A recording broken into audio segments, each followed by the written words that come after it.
My name is Nora Parker. I'm 34 years old and currently working at a media company in Seattle. From the outside, my life seems pretty complete. Stable job, loving husband, and a peaceful home in the suburbs. But behind that image were things I never thought I'd have to face. I met Brian, my husband, 5 years ago when we worked together on a media project for a nonprofit campaign. He's 2 years older than me, calm, intelligent, and incredibly patient. We worked side by side for 3 months, and during that time, I realized my heart wasn't so steady anymore. I used to think I wasn't someone who fell easily. But Brian changed everything. No flashiness, no loud gestures. He quietly walked into my life like he was always meant to be there. When the project ended, I thought we'd go our separate ways as former colleagues, but he was the one who asked me out for coffee. And that's how it all started. A year later, we got married. Brian had been through a divorce before. He never hid it. In fact, he told me straight from the beginning. I was married once, just a year, no kids. We split because we didn't share the same life goals. I respected his honesty. Everyone has a past. What mattered was that he had moved on from it and didn't let it hold back his future. After the wedding, we moved into a small apartment near downtown, convenient for both our jobs. One unique thing, my in-laws lived just 3 blocks away. At first, I was hesitant. I'd heard too many stories about strained mother-in-law relationships, and I didn't want drama interfering with my marriage. But I was surprised. My mother-in-law, Susan, seemed genuinely warm, approachable, even calling me her youngest daughter. Life felt almost too perfect to be real. Except for one thing that always made me anxious: my fruit allergy. I'm not a picky eater. On the contrary, I used to love fruit, especially apples, pears, peaches. But 3 years ago, after eating an apple tart during a team meeting at work, my lips started to swell, my throat burned, and I felt like something was blocking my chest. I could barely breathe. The hospital diagnosed me with a severe allergy to fruits from the Rosaceae family. The name sounded odd, but it included nearly all my favorites: apples, peaches, plums, apricots, even strawberries. Since then, I've had to check every ingredient in every dish, from sauces to dessert toppings. Even a small amount can cause hives, swollen lips, or worse, anaphylactic shock. At first, I felt embarrassed every time I had to ask servers about ingredients. I worried people would think I was overreacting. But after nearly passing out at a friend's wedding from accidentally eating a dessert with pureed peaches, I understood. My life was not something to gamble with for the sake of being polite. I started turning down restaurant invitations, avoided store-bought meals, and gradually learned to cook at home. Thankfully, Brian was an amazing partner.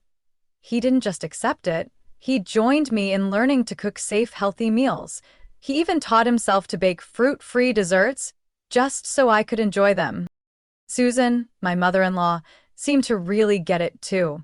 She once shared that her father had a wheat allergy, so she deeply understood how serious it could be. Every time I visited her home, she double-checked the ingredients, sometimes even created a separate menu just for me. I honestly thought I was lucky to have such an understanding and thoughtful in-law family. But everything began to shift after one lunch invitation, at a place I had never dared to set foot in. And what I discovered shattered everything I had believed in. From the very beginning of our marriage, I truly thought I was blessed with a mother-in-law like Susan, gentle, considerate, and attentive to every small detail. I still remember the first dinner at her house after we got married. The table was neatly set, spotless, and perfectly arranged. But what brought tears to my eyes wasn't the flawless roast or the warm, creamy broccoli soup.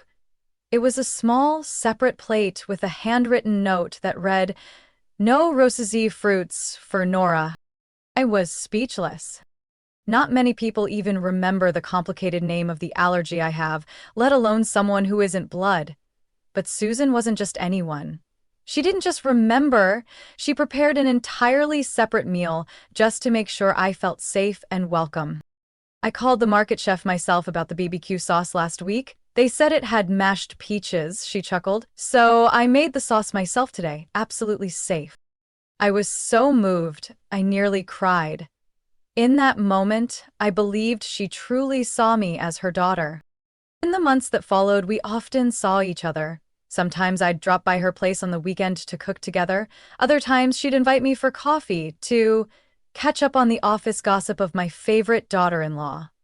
She always spoke kindly and even gave me articles about allergy-friendly foods. My sister used to be allergic to shrimp, she once said while slicing vegetables, so I understand what it's like to sit at a table and worry every second. No one should have to live like that.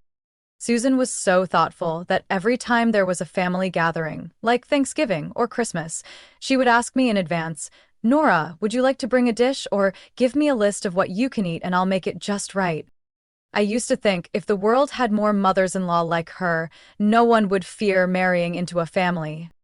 But there was one thing I had overlooked. A small sign I should have paid attention to much earlier. Once, I overheard a conversation between her and another middle-aged woman at the grocery store. Someone who seemed to be an old friend. As I walked closer to say hello, I heard her say, "That girl? Yeah, she's well-behaved, but acts like she knows everything. A little full of herself just because she's got a good job." I froze, clutching my shopping bag tightly. She didn't know I was standing behind her. That day, I quietly went home, telling myself that everyone slips up sometimes. Maybe she was just joking. But from that moment on, a flicker of doubt lingered in my heart, like a tiny scratch on glass. You can't quite see it, but you feel it every time the light hits just right. Even so, I tried to let it go, because of the kind things she'd done, because of Brian, and because I wanted to keep the family peace. Then one day, Susan suddenly suggested a private lunch, just the two of us. No Brian, no one else. "Just us girls to celebrate your raise," she said, beaming with excitement. "There's a new restaurant downtown. I know someone on the inside. Head chef, actually. I can get us a great table." I hesitated.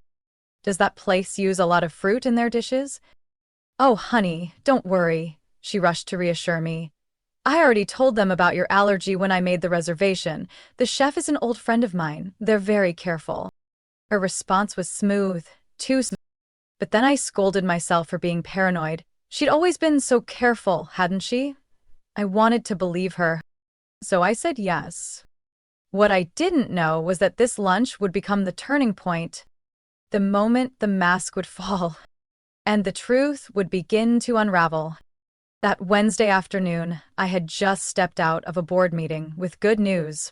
I'd officially been promoted to creative team lead, a position I'd poured 3 years of hard work into earning. As I left the office, I got a text from Susan. "Sweetheart, I heard the good news. This weekend I'm treating you to something special. We'll have lunch at Le Jardin Bleu, the place I've always wanted to take you." I paused. Le Jardin Bleu, one of the most famous French restaurants in downtown Seattle. Back when I was a student, I used to dream of stepping inside, just to see the menu with prices that made my head spin.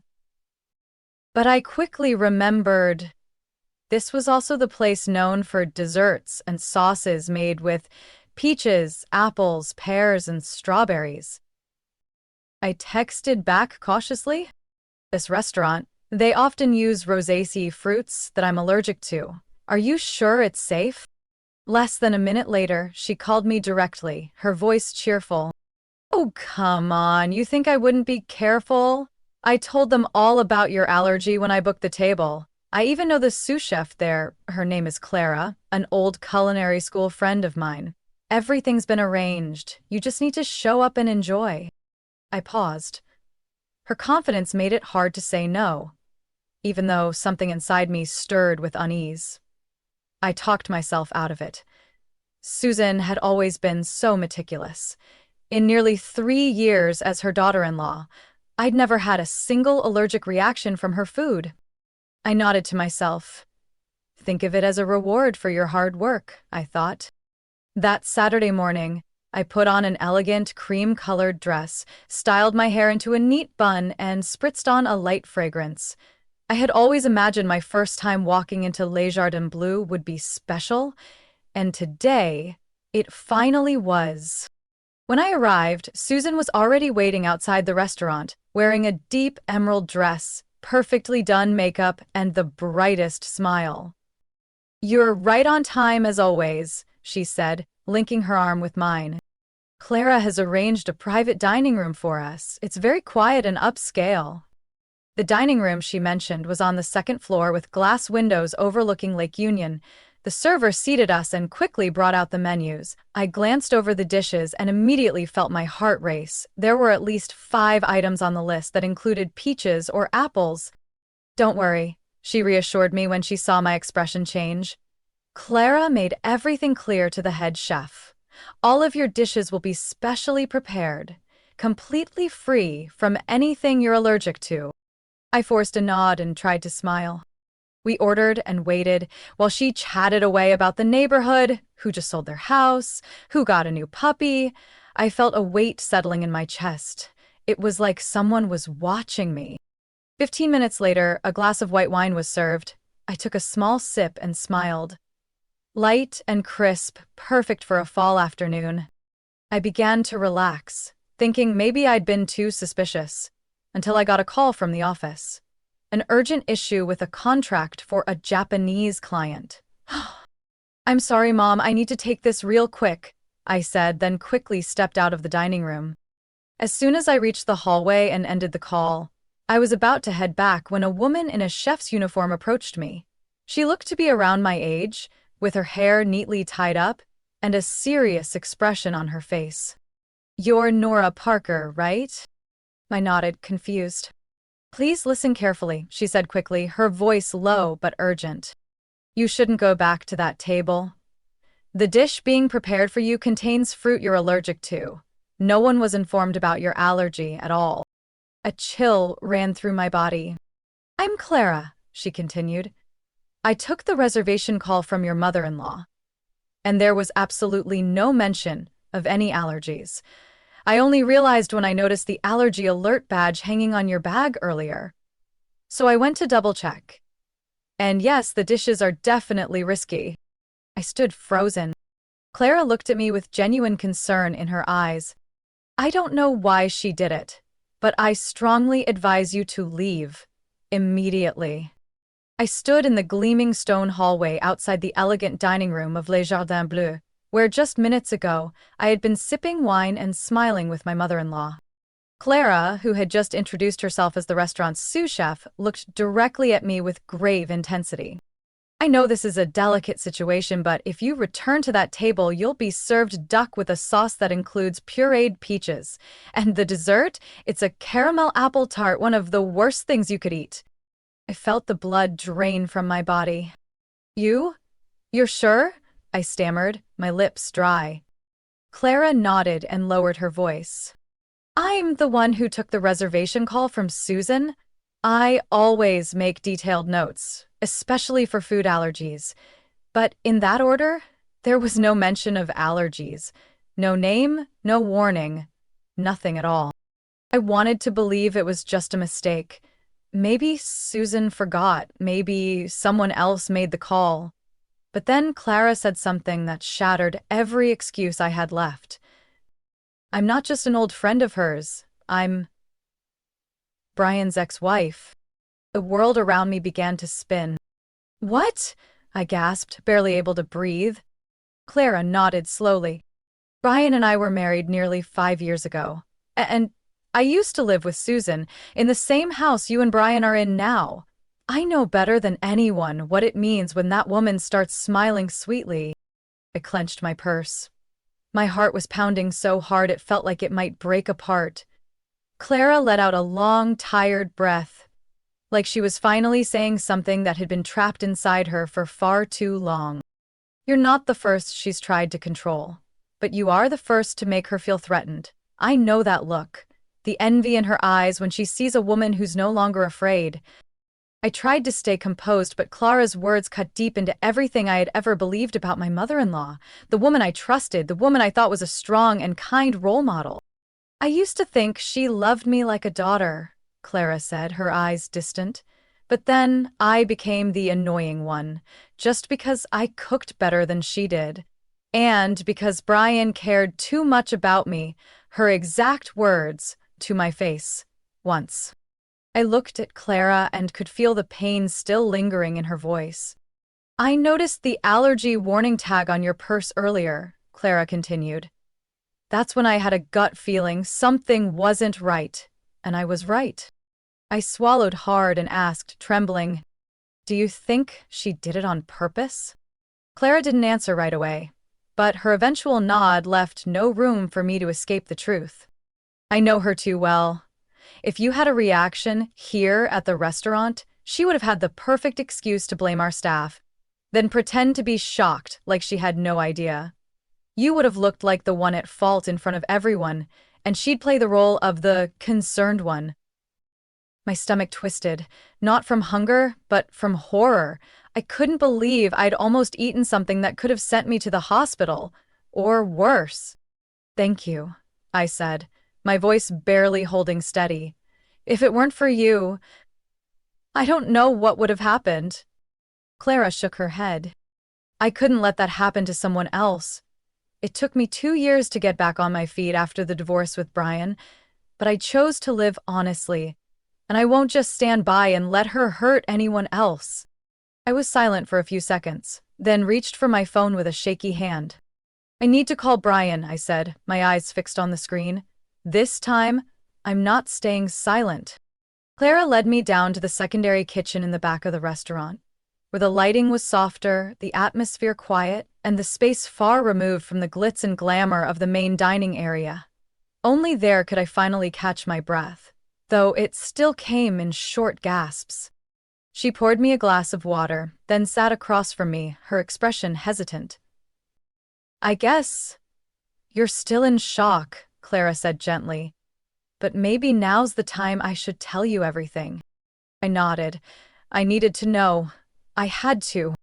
Clara began to speak, in a steady, even tone, almost like she was reading from a memoir she had memorized by heart after living with it for so long. "I met Brian when I was 25. I had just finished culinary school in Portland and was working as a line cook at a local diner. Brian came in once, then kept coming back. We fell for each other fast. At the time, I thought I'd found the right person. They got married after nearly a year of dating. And then Susan arrived. Like a winter draft creeping through every crack in the walls. She was all smiles at the wedding, sweet and polite, calling me a capable young bride. But the day we moved into that house, everything changed. I was speechless. Every detail Clara shared reminded me of myself, only I hadn't yet been exposed to Susan's real face. Until today. She wouldn't let me touch the kitchen, then called me lazy. When I did cook, she'd look at my dishes with nothing but disdain. One time I spent the whole evening making an Italian stew. She took one spoonful, then dumped the whole pot down the sink, saying it tasted like fish tears. I clenched my fists. I imagined what it must have felt like to be treated like that day after day, in a home that was supposed to be your safe haven. I was the only one home all day. Brian worked constantly. She always acted gentle in front of him, but when it was just the two of us, I was nothing more than an unpaid housemaid. Clara said there were nights she couldn't sleep from the stress.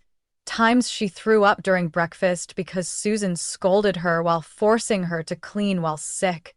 But what left me completely still was what she said next. I tried to tell Brian, but she'd always use that sweet voice around him, even fake a fall just to make me look heartless. Every time I spoke up, Brian brushed it off. Eventually, I learned to stay silent. A year later, Clara filed for divorce. She didn't wait for anyone's approval. She didn't need anything except her freedom.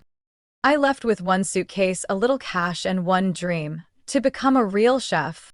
Clara moved to Tacoma, stayed with her best friend for a while, then took a dishwashing job at a French restaurant. That's where she started over, from scratch, with nothing. I worked 14 hours a day, ate instant noodles, slept on a folding chair. but at least no one insulted me. 4 years later, she became the sous chef at Le Jardin Bleu, one of the most prestigious restaurants in the region.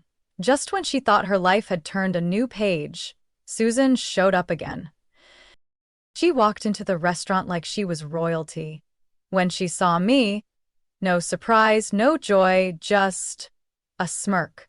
She immediately demanded discounts, ordered food without paying, and used the title Mother of my ex-son to give orders. At first, Clara refused, but after a few threats, if you don't serve me properly, I'll write a complaint that'll cost you your job, she began to give in. Old scars that hadn't fully healed were torn open all over again. I thought she'd forgotten me, but no. Seeing that I was still standing only made her nastier. I was stunned. Everything I had believed to be a mother-in-law's kindness turned out to be nothing but a perfect mask. This wasn't her first time playing the role, but maybe this time she picked the wrong person. Clara looked at me intently.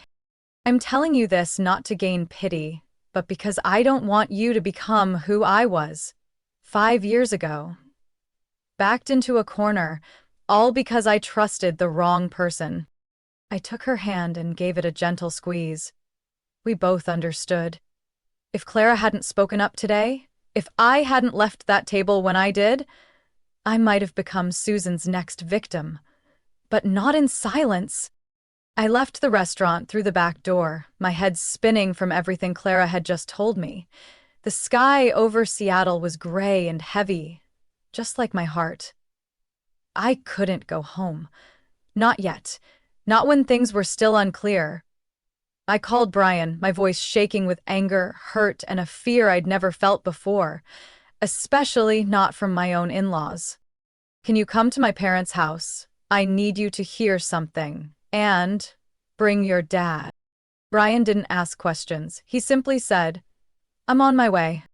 I headed straight to my parents' place in West Seattle. They opened the door in surprise, seeing me still in my elegant dress, high heels muddy from the rain, and eyes red from tears. I didn't say much. Just, I need you to witness something for me.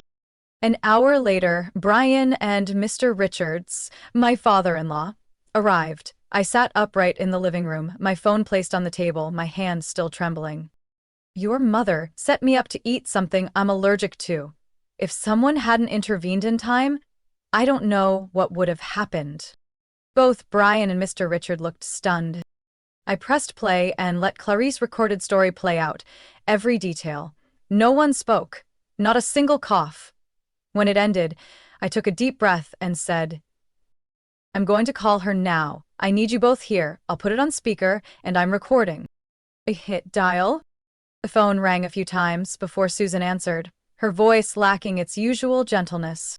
Where are you? I waited for over an hour. The food was ready, and you just left without a word. Is this how you repay me for planning a celebration? I replied calmly, Are you sure you informed the restaurant about my allergy?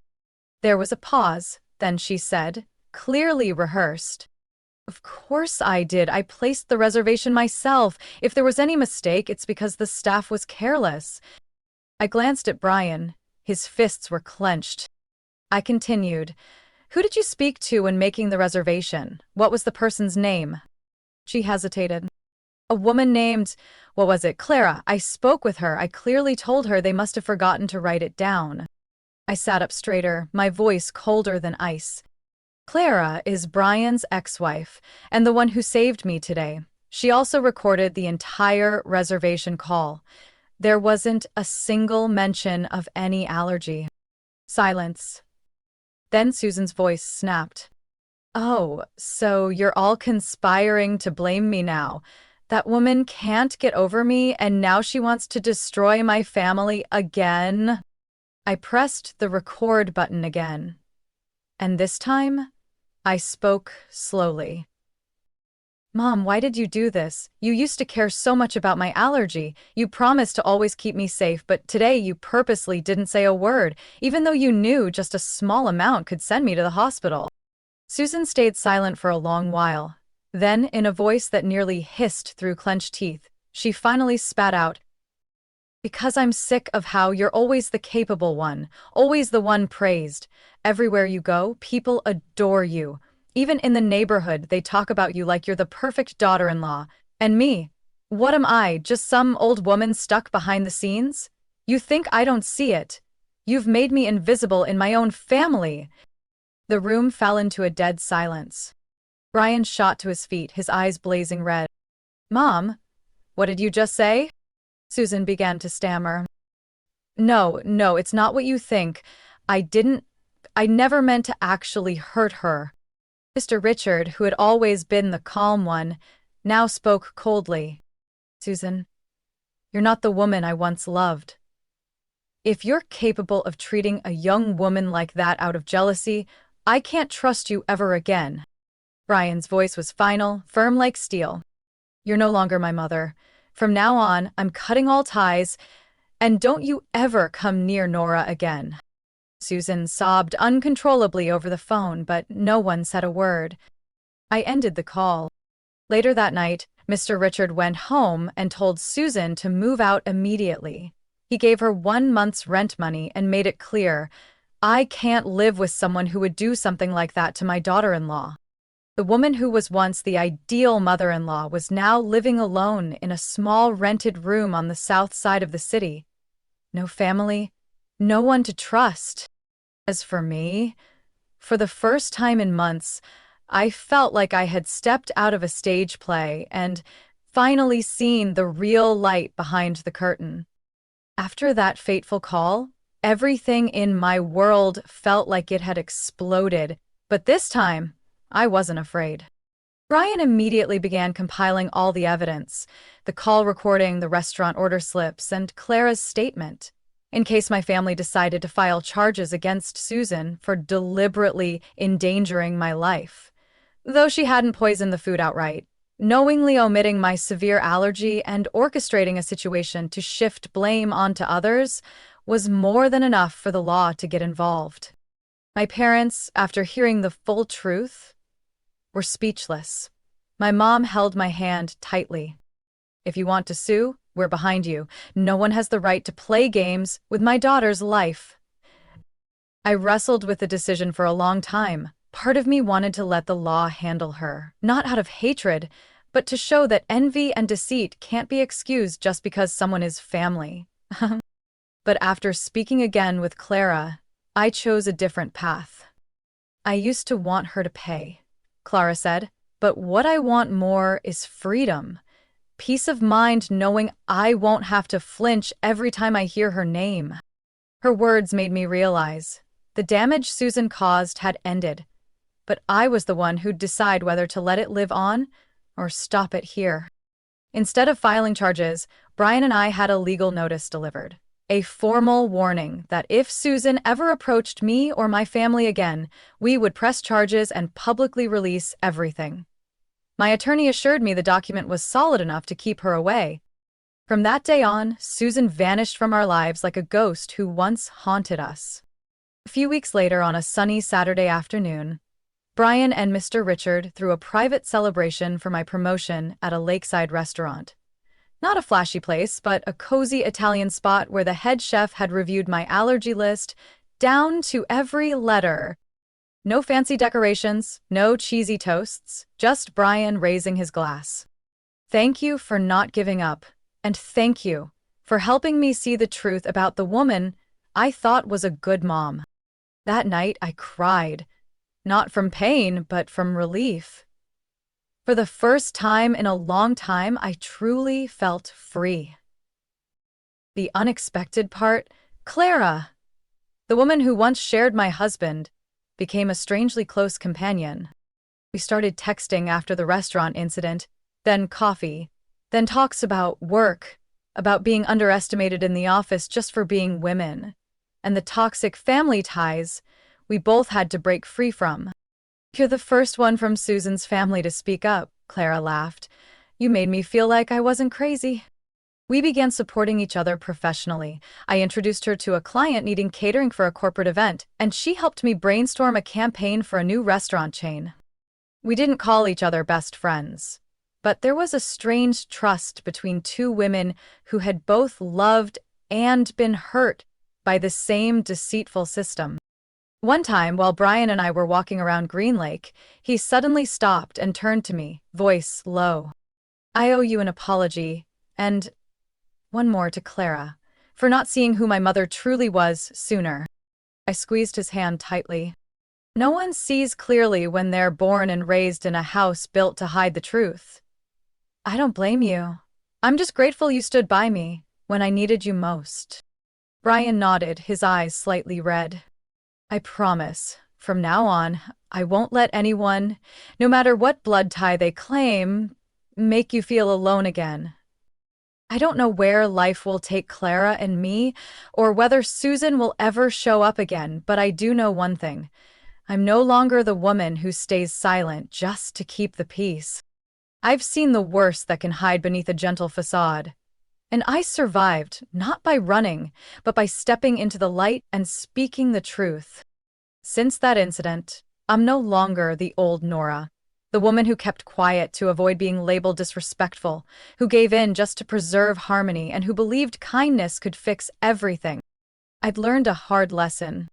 Not every gentle smile comes from a kind heart. Susan, my mother-in-law, once made me believe she was thoughtful, cautious, and loved me like a daughter, but it was all just a mask, carefully stitched together from jealousy, control, and wounded pride at seeing me succeed, be admired, and not rely on her. Since that day, I've spent time reflecting, not in self-blame, but with the clear-eyed honesty of someone who has come back from the edge. I realized that as women, we don't just need love, we need autonomy. Love, family, even close relationships, any of them can become chains if we lose ourselves in the process. I used to think it was my accomplishments that Susan resented, but it wasn't that. What she hated was my freedom, the ability to choose, to push back, to stand tall when something hurt me. Clara, Brian's ex-wife, is living proof of that. We, two women from opposite ends of the story, became companions simply because we both dared to confront the darkness in someone we once called mother. At first, I hesitated to grow close to Clara. How could I not? She'd once been part of my husband's life.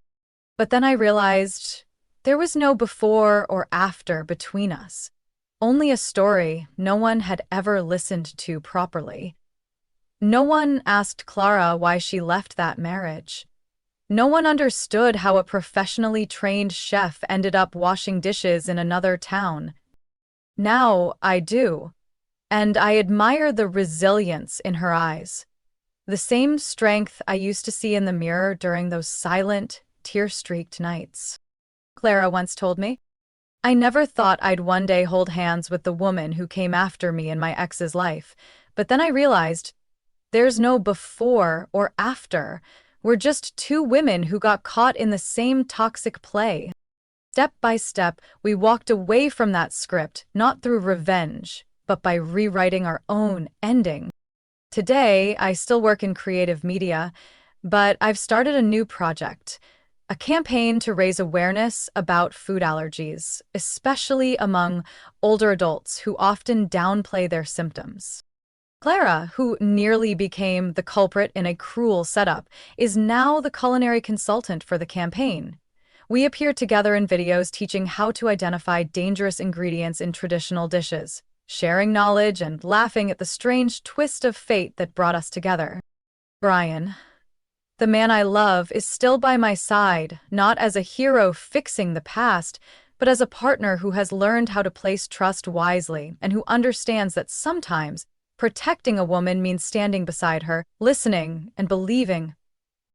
My father-in-law still keeps in touch and occasionally invites me out to lunch to talk about life and throw in a jab at his wife for good measure.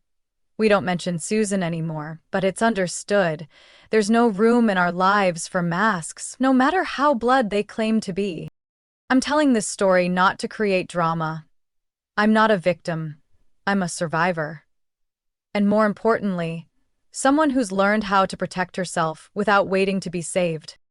If you're hesitating in a relationship that looks good on the outside but feels wrong inside, please remember, you have the right to walk away, the right to say no, and the right to live in safety, both physically and emotionally. Don't trade your health or your dignity for a relationship that only looks good at the dinner table. Because a kind face isn't always a kind heart. And because women like me, like Clara, like millions of others out there, deserve a life where no one hides a knife beneath silk sleeves. My story isn't just about surviving a family member's twisted scheme. It's a reminder that not all kindness is sincere. In real life, women need to be sharp, independent, and brave enough to protect themselves. Don't let fear of upsetting others put your well-being at risk. And sometimes, true friendship comes from the most unexpected places. When we stand together against what's wrong, the truth, in the end, is always the light. What do you think about Nora's story and the secrets behind that kind face? Leave your thoughts in the comments below, and don't forget to follow the channel for more powerful, emotional, and meaningful stories about family life.